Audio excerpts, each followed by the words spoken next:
Thank you, Madam Chair, and I thank you for including this critical piece of bipartisan legislation in the markup today.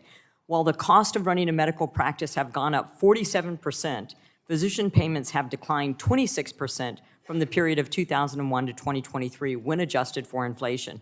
This makes it next to impossible for small, rural, and low-income serving practices to stay operational.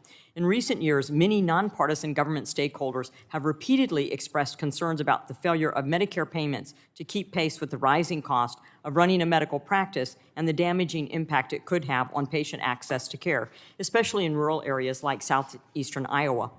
Even with the repeal of the SGR, we continue to find ourselves in an end-of-the-year scramble to avoid cutting physician reimbursement by multiple percentage points. Unfortunately, this year is no different. However, this year we have the drastically increased prices and cost of labor that we'd seen at the end of the COVID-19 pandemic.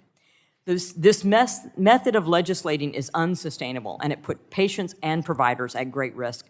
The Physician Fee Schedule Update and Improvements Act, which is the first doc fix legislation to move through regular order, makes much-needed changes to the way in which physicians are reimbursed under Medicare, including raising the budget neutrality threshold from $20 million to $53 million and using timely updates to direct costs which are used to calculate practice expenses.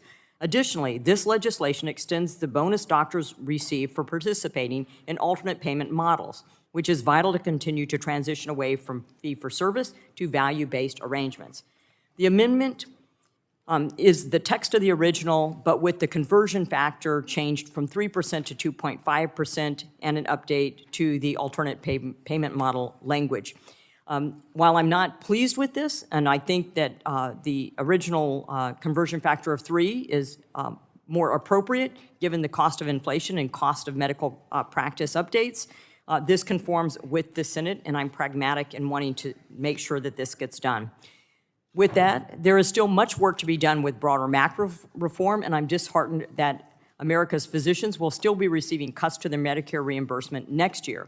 We know that neither Medicare nor Medicaid reimburse high enough for practices to stay viable.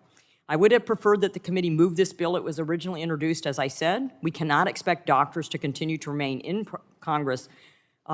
practice when Congress, including this committee, continue to fail to ensure that physicians receive adequate Medicare reimbursement.